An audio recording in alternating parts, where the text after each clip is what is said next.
1580 103.3 WPKY. And of course, Coffee Talk. This is a rare opportunity that we don't get in Princeton, let alone Coffee Talk, very often. And this morning, I don't know if he needs an introduction or not, but I'm going to do it. I'm going to read it to make sure I do it right. First District Congressman James Comer.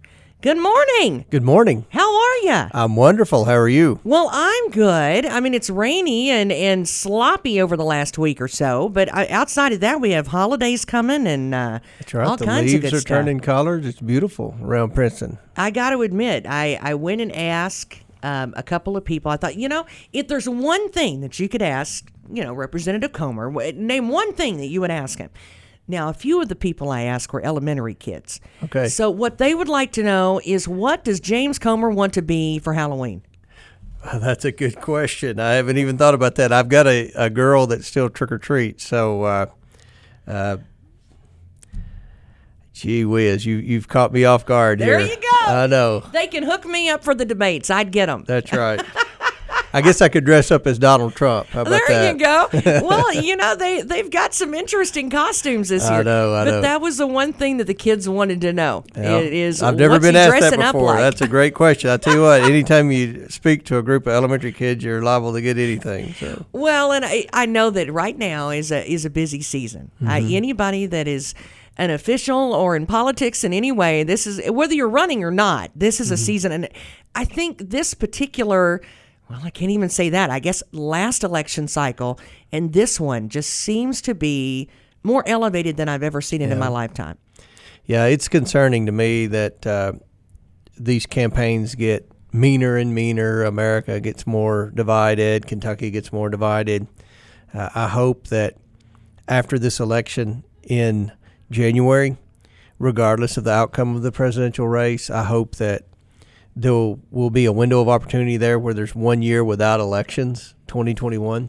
So hopefully there'll be a window of opportunity to somewhat get along. I mean, there are issues that Republicans and Democrats will never agree on, but there are a lot of issues that we can agree on, and though issues like infrastructure, we need roads and bridges, we need broadband, we need a lot of things in our infrastructure, and that's not a Republican or Democrat issue. That's an American issue. So even though I share your frustration with the tone of debate and the tone of these campaigns, I do believe there's an opportunity next year to try to come together on issues that aren't divisive. The social issues are divisive, but the issues as far as providing government services, providing infrastructure, that's not divisive, and hopefully we can get some things done in Washington. Well, and I think that's interesting that you said that too, because especially I think with the tone right now, everybody's on edge with a pandemic, and rightfully so. Right. It's a pandemic. Absolutely. And,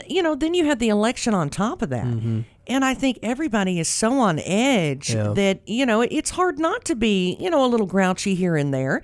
But, how do we get past that? How do we, at the first of the year, say, okay, now, it's time to settle down?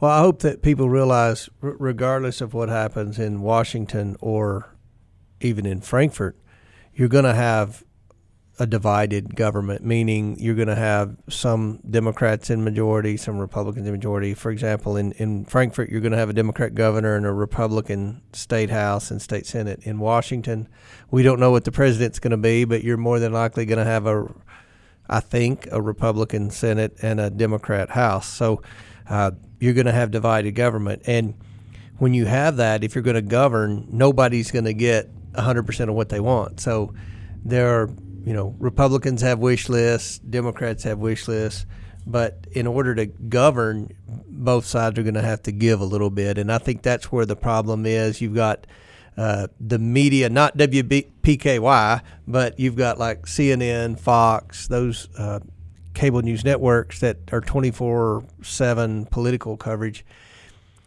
They act like they want to see people work together, but when a Republican works with the Democrat, then the Republican gets punished. When the Democrat works with the Republican, the Democrat gets punished. So I hope that people realize, it's okay to be passionate about your beliefs, but in order to govern, whether you're in Frankfurt or Washington, D.C., there's going to have to be compromise. Well, and I will say we happen to have a young mayor here in Yeah, Princeton. he's doing a great job. I'm a big fan of his. Yeah. Well, and I'll tell you, I think it's when you talk about fresh ideas, and when that's what it's going to take in a lot of ways is fresh ideas, something new.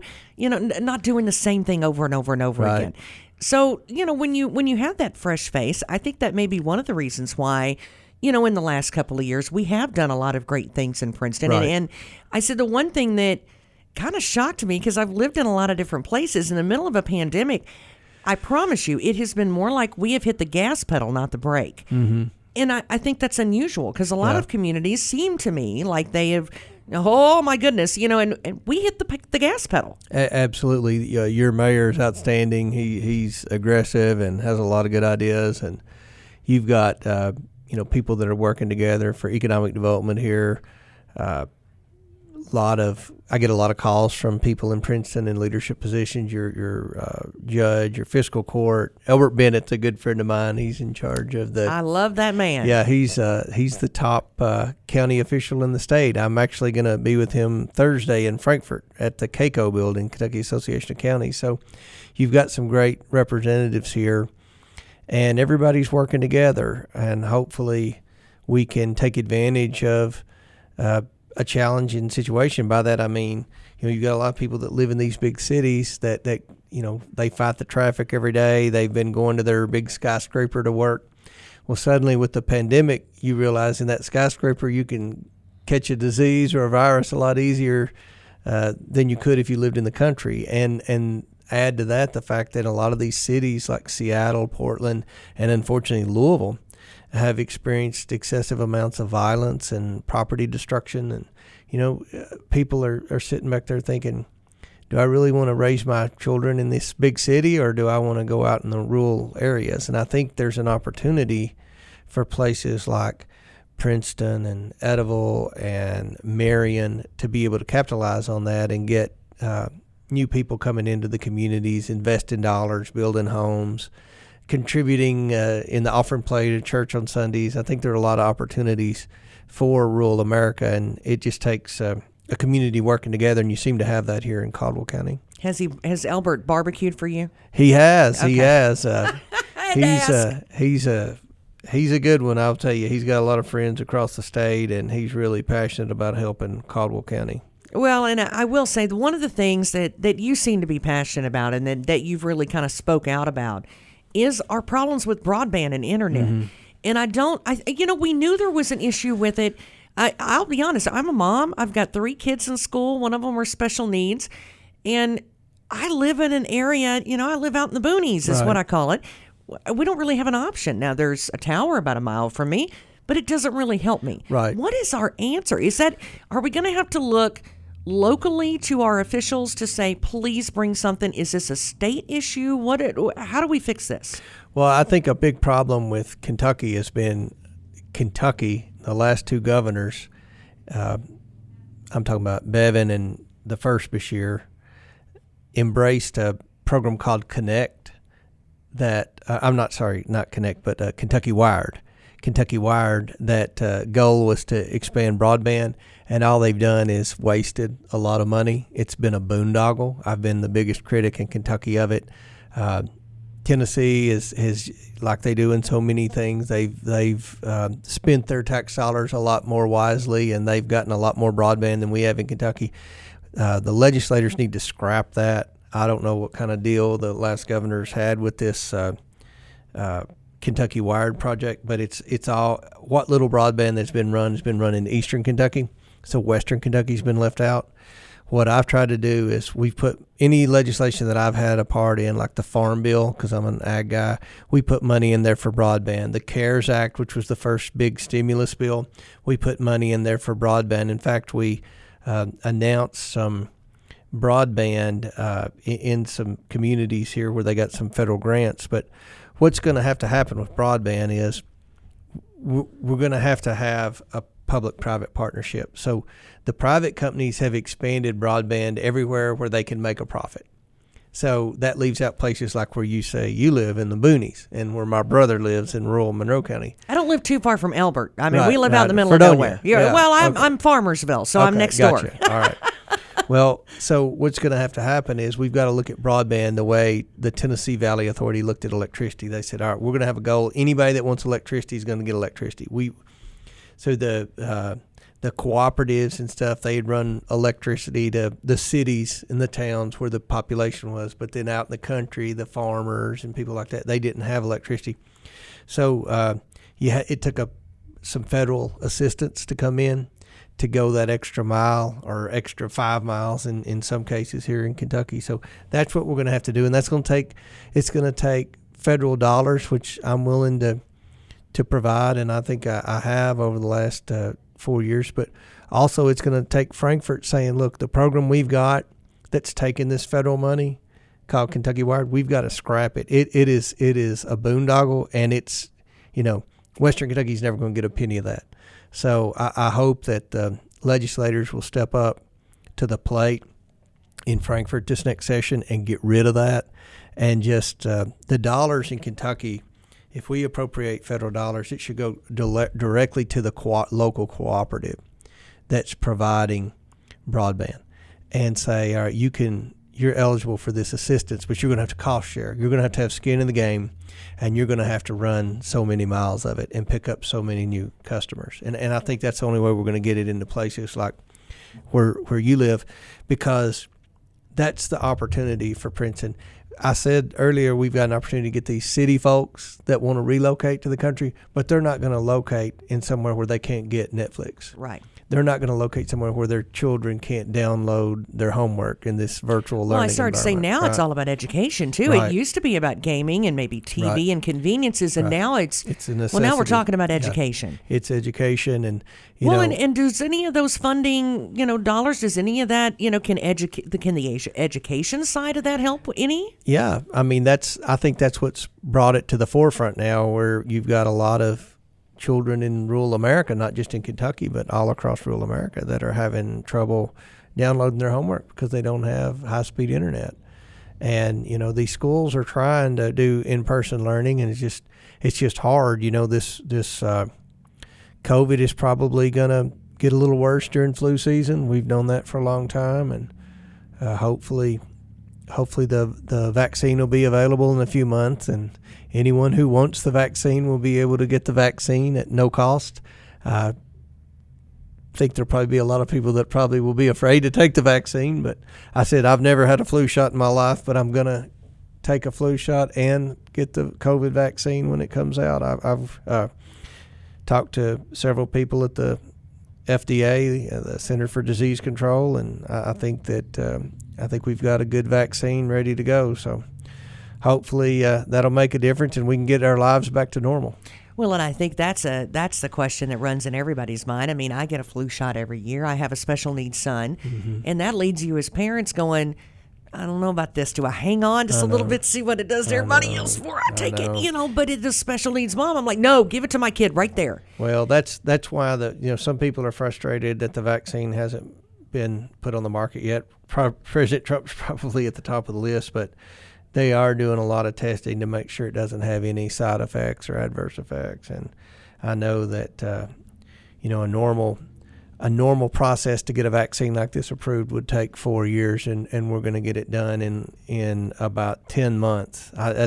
That's very quick, but not too quick. They're going to make sure every box is checked, and there are no unintended consequences of that vaccine. Where do you think we stand? When you, I don't know, we're arrogant sometimes because, hey, we're Kentuckians, right, and we think we're pretty doggone good, right. But when you look at Kentucky and then you look at some of the other states out there, how does Kentucky stack up in how we've dealt with things? I mean, are we behind the curveball, or do you think that for the most part we've used some common sense?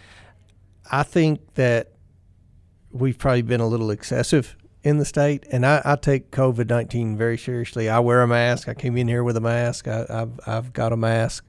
I've encouraged people to wear a mask.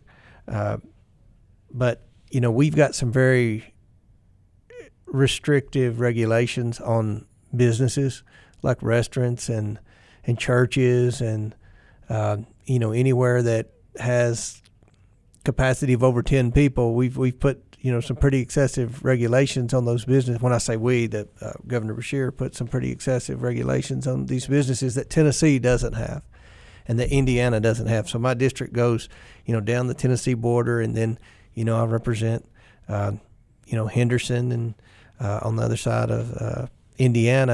And those governors haven't been as restrictive. It doesn't seem like their positivity rate or their mortality rate's any higher than ours per capita. So, I think everybody's heart's in the right place in the Beshear administration, but, it takes commerce to provide government services. So we can shut the state down, but that affects the revenue coming in the state, which is going to affect Medicaid, which affects the local hospital, which affects school funding. Well, again, even broadband, when we talk about doing something about those things. So, I think that we can be cautious. We can socially distance ourselves. We can wear masks. We can use hand sanitizer. But I think we're mature enough and we've learned enough about the disease that we know that, if we want to go to a restaurant, you can't punish poly eyes, because of these excessive regulations. I just think that everybody's heart's in the right place in Frankfort that are making these decisions, but I think they've been a little excessive, and it's probably hurt our economy a little more than it has the other states.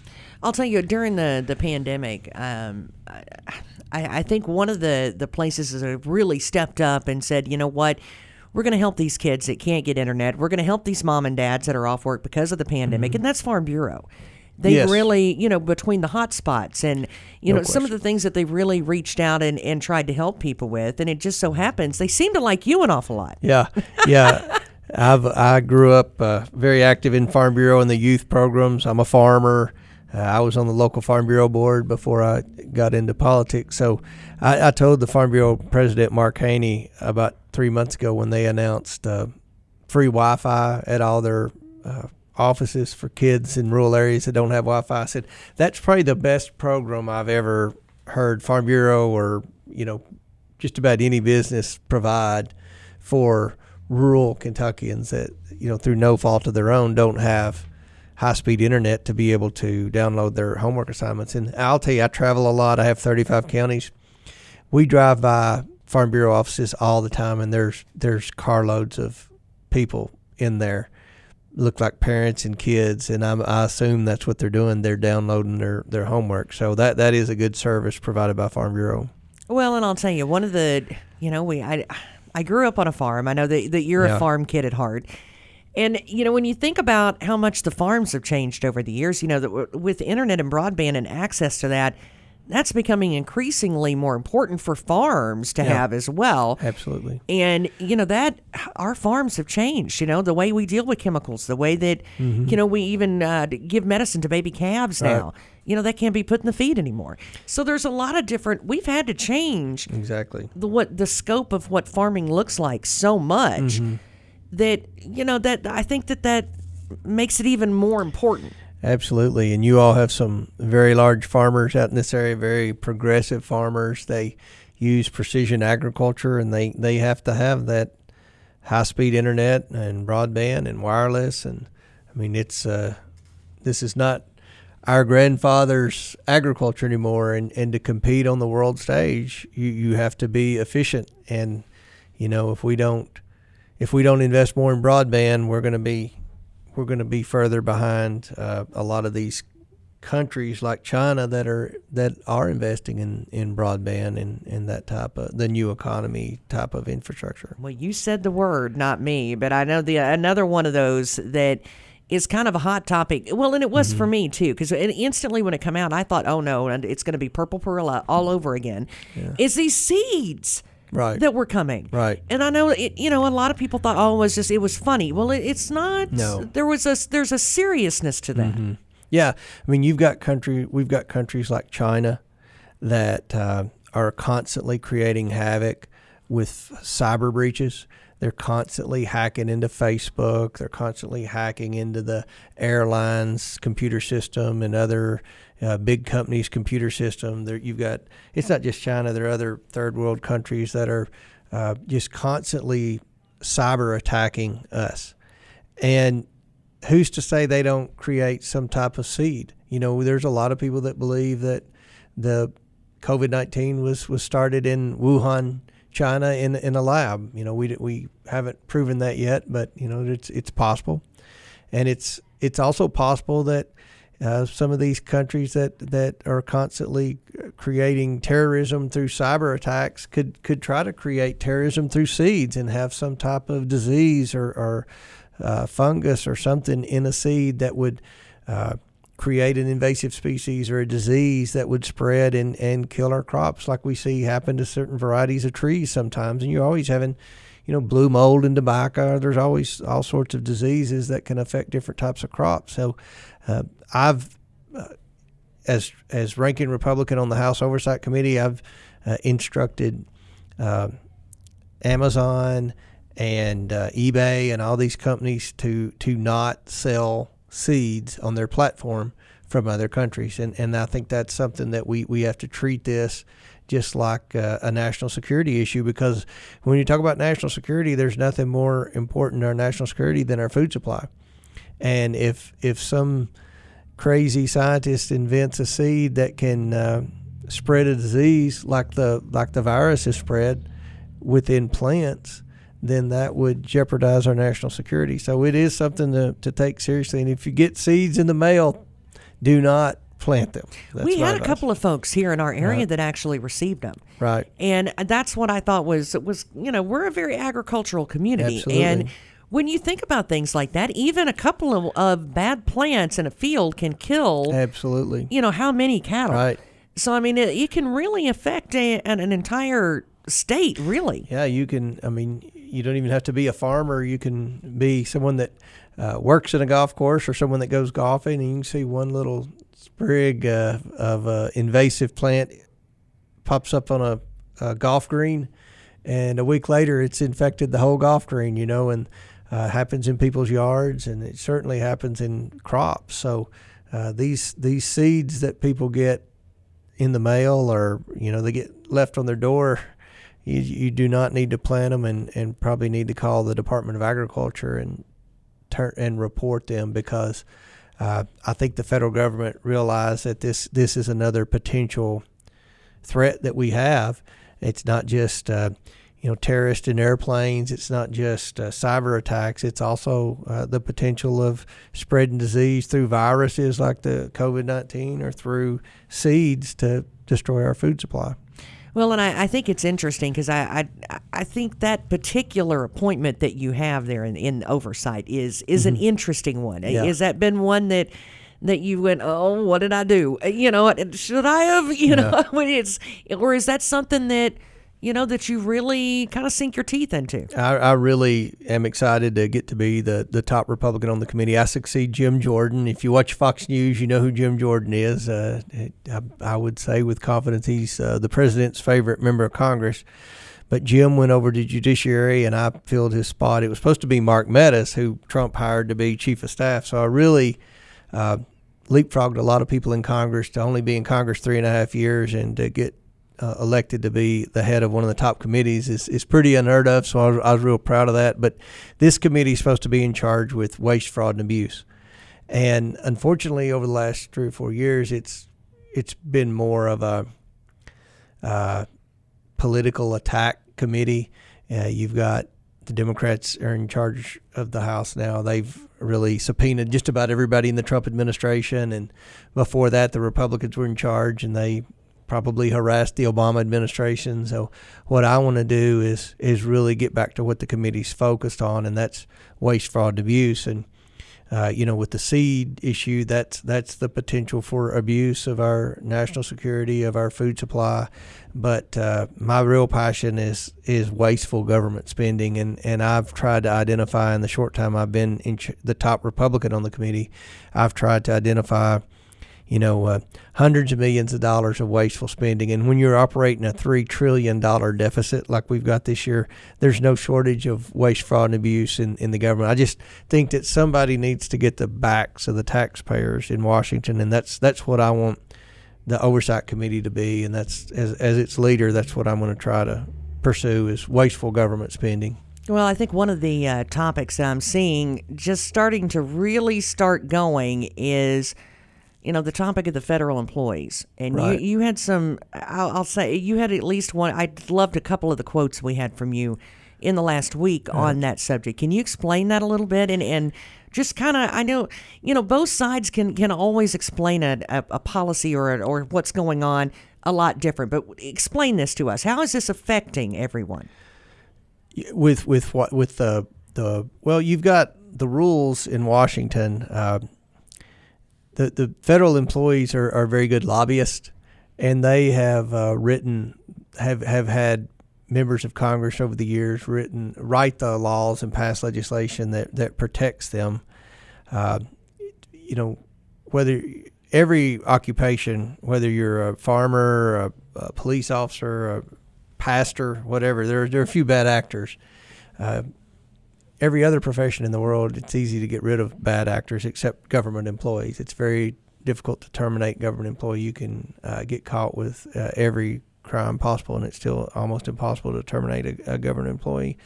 I believe that we need to treat government employees just like every other employee is treated. You're expected to do your job, and if you don't do your job, then your job should be in jeopardy. So that's one of the things that we've talked about. The federal workforce continues to grow, even though a lot of things have gotten automated.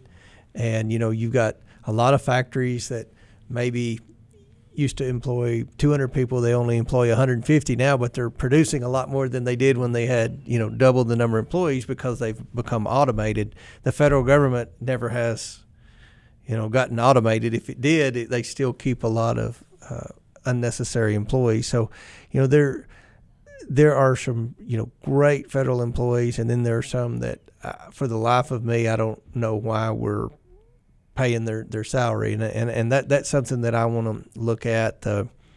What's necessary, because we spend a whole lot more money than we take in the federal government, and the young people are the ones that are going to suffer from that. They're inheriting a lot of debt because of bad behavior in previous Congresses and previous presidential administrations. So we have to look at the big expenses in government, and one of the biggest expenses in government is like the biggest expense in most businesses. It's your payroll. So those are some things that we're looking at on the committee. Certainly, we've tried to with the post office. The post office is in our jurisdiction too. There's a lot of concern about the post office. It's I don't think it's anybody locally's fault, but there's something wrong at the mail sorting facilities. It's taking a lot longer to deliver the mail than it used to. So we've got a lot of efficiency problems in the federal government that I want to try to take a step to try to solve the problem. Well, and I also like this morning was a brand new quote from you, because we've got somebody new, right? Right. And so I thought I wanted to make sure. You said it's a step in the right direction, and that you're pleased with the Supreme Court confirmation. Yes. No, I'm very excited about Amy Coney Barrett. She is a very qualified Supreme Court judge. I'm a conservative, so I believe that for the first time in my lifetime, we've got a majority conservative U.S. Supreme Court. My district's conservative. Now, I'll have liberals that'll be tweeting at me and stuff when they hear this radio interview saying you don't represent me and all that. I do represent you. It's just, 80% of my district's conservative. Well, at the moment, you're sitting in the chair, so you do represent it. They'll. I'm sure they race to the polls to vote against me, but 80% of the people in the district are conservative. They're conservative, and a lot of bills that Congress passes or the state legislature passes, somebody will challenge, it'll end up in the courts, and the courts will throw it out. That's not the responsibility of the judges on the Supreme Court. They don't legislate. They're supposed to, adhere to the Constitution. So you've got to accept the fact that if the legislature passes a bill, that's the law. But you've got a lot of judges that have been saying, "No, we don't agree with that law. We're gonna throw it out." So I think she's gonna do what a Supreme Court justice is supposed to do, and that's interpret the Constitution and abide by the law and not legislate from the bench. A lot of people have criticized McConnell and the Republicans for confirming her. But here's the difference in today and 4 years ago when Barack Obama nominated Merrick Garland. It's the president's job to nominate. It's the U.S. Senate's job to confirm. Well, President Obama nominated Merrick Garland. The Senate said, we're not going to confirm Merrick Garland because they didn't have the votes. That's why he didn't get confirmed. If there were over 50 votes to confirm Merrick Garland, he would have gotten confirmed. So McConnell said, and the Republicans in the Senate said, well, we're going to wait till the next president's elected. If Clinton's elected and she wants to go with Merrick Garland, then we'll nominate. Then we'll confirm him. Well, Trump won. And then in Trump's last year, the same thing happens. He's the president, so he nominates. He nominated Amy Coney Barrett after Ruth Ginsburg passed away. And guess what? He had the votes to get her passed, unlike Obama with Merrick Garland. So a lot of liberals and a lot of Democrats are upset because Trump got to confirm someone in his last year, whereas Obama did not. But the difference is that Trump had the votes. It was a 52-48 vote to confirm her. Were you ever concerned about that? No. I thought, I knew it was going to be a party line vote, but I thought it would be somewhere around 52-48. I thought there were a couple of Democrats that voted for Kavanaugh the last time. But this time, no Democrat voted for Amy Coney Barrett, and every Republican but one voted for Amy Coney Barrett. So you never know. I mean, sometimes you may know of some people that are on the fence, and there's a little back and forth that goes on. And I think the only way I don't think I think the only people that normally would have voted for her that did it on principle because they thought it wasn't fair because Obama didn't get his confirmed. But again, it was because Obama didn't have the votes. If he had 50 votes to confirm Merrick Garland, then Merrick Garland would be on the Supreme Court today. Well, if you opened it up tomorrow, what are the top 3 things that you think that need to be on the headlines, that we need to be worried about, that we need to be at least at attention about? Well, we need to get this vaccine out there, and I hope that people will have confidence to do the research to take it, to have an open mind, because I think that the only way we're going to get back to normal is when this virus is eradicated. Next, I think we've got to come to our senses on spending in the federal government. Federal government spending too much money. We need to hold the politicians accountable for too much spending. And people say that, then they say, oh, we need to pass more stimulus. Well, that's deficit spending. We've got to have some fiscal responsibility in Washington. And lastly, I think we've got to always focus on the economy. And there are parts in rural America that never experienced the prosperity that a lot of other places experience. I think with the new normal of the pandemic, there's an opportunity now for rural America, and I'm just glad you got people in this area who are serious about economic development and want to see new opportunities come into town. And anything I can ever do to help them, I will certainly do it. Well, and lastly, I can't leave without asking this. We've talked about, we have a young mayor, and we've got some people and some officials in some places that they just sit well. I mean, they're doing well. Right. What's your advice in a small community like this? What would your advice be to getting past this whole thing, keeping the economy together, keeping the local picture to stay the same or better? Well, I think we've got to, encourage people to wear masks, to use hand sanitizer, to socially distance, to prevent the spread of the disease. But we've got to open our economy back up. We can't go to our restaurant owners and say, oh, you can only have 25% capacity. We can't go to businesses and say, oh, you can't be open because your store's not big enough or whatever.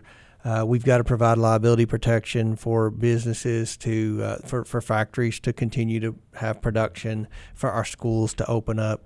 I think we can seriously prevent the spread without shutting our economy down. We've got to focus on the economy. You cannot continue to pay people not to work. We have to get this economy open back up, but at the same time, we have to do it safely. And I think that can be accomplished. I think I think, honestly, with all due respect, I think the governor has had too many restrictions on the private sector, and I think we're going to pay for it because our economy is pretty crippled right now in certain industries.